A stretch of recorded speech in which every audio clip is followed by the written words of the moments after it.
Hello everyone, आपका स्वागत है आपके अपने चैनल तेरे रंग की त्यागी में। और मैं हूँ श्वेता त्यागी। मैं बात करने वाली हूँ आज स्टॉक मार्केट के इम्पैक्ट के बारे में कि जो है इंटरेस्ट रेट बढ़ने से स्टॉक मार्केट में क्या प्रभाव पड़ता है या क्या इम्पैक्ट पड़ता है। बहुत सारी चीज़ें हैं इससे मिलकर बनी हुई, जैसे कि आरबीआई की पॉलिसी से स्टॉक मार्केट पे क्या इम्पैक्ट पड़ता है, बॉन्ड यील्ड बढ़ने से स्टॉक मार्केट में क्या प्रभाव पड़ता है, या इंटरेस्ट रेट बढ़ने से किन किन सेक्टर्स में जो है प्रभाव पड़ता है या इम्पैक्ट पड़ता है इसका।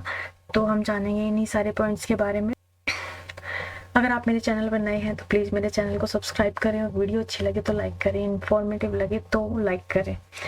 तो बात कर लेते हैं हम सबसे पहले बॉन्ड यील्ड की, कि बॉन्ड यील्ड का स्टॉक मार्केट से क्या कोरिलेशन है। बॉन्ड यील्ड बढ़ती है तो उसका सीधा सीधा कोरिलेशन इंटरेस्ट रेट से होता है कि अगर बॉन्ड यील्ड बढ़ी है तो जो है इंटरेस्ट रेट भी बढ़ेंगी। अगर इंटरेस्ट रेट बढ़े हैं तो एफडी के रेट भी बढ़ जाएंगे। तो मैं आपको बता दूं कि इसका एग्जाम्पल ले लेते हैं। पहले एक एग्जाम्पल के लिए समझते हैं कि 2021 में जो है बॉन्ड यील्ड जुलाई में 4.5% बढ़ती है, और 2022 जनवरी में फिर से 5.5% बढ़ जाती है। एक रुपए की बढ़ोतरी हुई है, जिससे इंटरेस्ट रेट बढ़ने की संभावना बढ़ जाती है।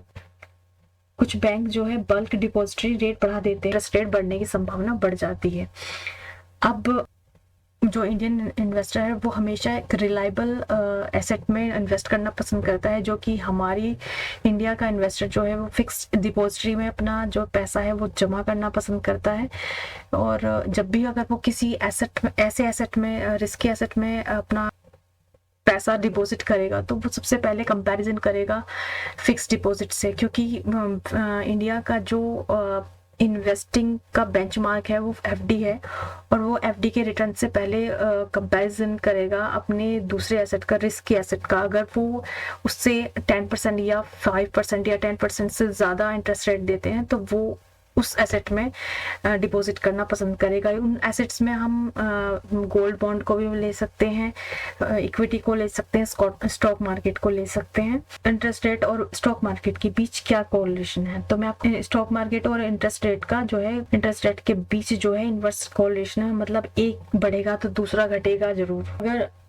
अगर इंटरेस्ट रेट इंक्रीज होता है तो स्टॉक मार्केट जो है का जो रिटर्न है वो कम हो जाता है। अगर इंटरेस्ट रेट डिक्रीज होता है तो स्टॉक मार्केट का जो रिटर्न है वो इंक्रीज हो जाता है, क्योंकि इंटरेस्ट रेट कम होगा तो इकोनॉमी में ग्रोथ होगी, मतलब इकोनॉमी के में ग्रोथ होगी तो कंपनियों में भी ग्रोथ होगी, क्योंकि उनकी प्रॉफिटेबिलिटी बढ़ जाती है, जो उनका सीधा असर जो है स्टॉक मार्केट। तो इस वीडियो में हम जानेंगे कौन कौन से कारण हैं जिनकी वजह से इंटरेस्ट रेट और स्टॉक मार्केट के रिलेशन को हम फाइंड आउट करेंगे। तो पहला कारण है कि आप रिस्क कितना लेना चाहते हैं। जैसे कि आपको पता है कि एफडी जो है इंडिया का इन्वेस्टर जो है वो उसका बेंचमार्क है। अगर आपको एफडी का रिटर्न 6.5% रिटर्न पर ईयर मिलता है विदाउट रिस्क, और वहीं स्टॉक मार्केट का जो रिटर्न मिलता है वो 6.5% मिलता है विद रिस्क के साथ, तो आप किस में इन्वेस्ट करना चाहें। और सिंपल सी बात है, आप एफडी में ही इन्वेस्ट करना चाहेंगे। जहाँ पर रिस्क ज़्यादा होगा आप वहाँ पर जो है इन्वेस्ट करना नहीं जाएंगे। लेकिन अगर रिस्क ज़्यादा है और जो है रिटर्न भी ज़्यादा है तो आप वहाँ उस एसेट में डालने की एक बार सोचेंगे, कंपैरिजन करेंगे कि अगर वो उससे दुगना रिटर्न अगर मुझे मिलता है तो मैं उसमें इन्वेस्ट करूँगा। तो वही बात आ जाती है कि अगर इंटरेस्ट रेट बढ़ जाते हैं तो लोग एफडी कराना पसंद करते हैं, और अगर जो है इंटरेस्ट रेट कम हो जाते हैं तो लोग रिस्की एसेट में पैसा डालना प्रेफर करते हैं। तो इसीलिए रिस्की एसेट में पैसा डालने से पहले एक इन्वेस्टर की जो है एक्सपेक्टेशंस बढ़ जाती हैं कि मुझे ज़्यादा रिटर्न्स चाहिए। वो अगर इंटरेस्ट रेट जो है वो 10 या 8 के पास चलते हैं तो वो 20 या 25 के आसपास के रिटर्न इक्विटी से चाहता है।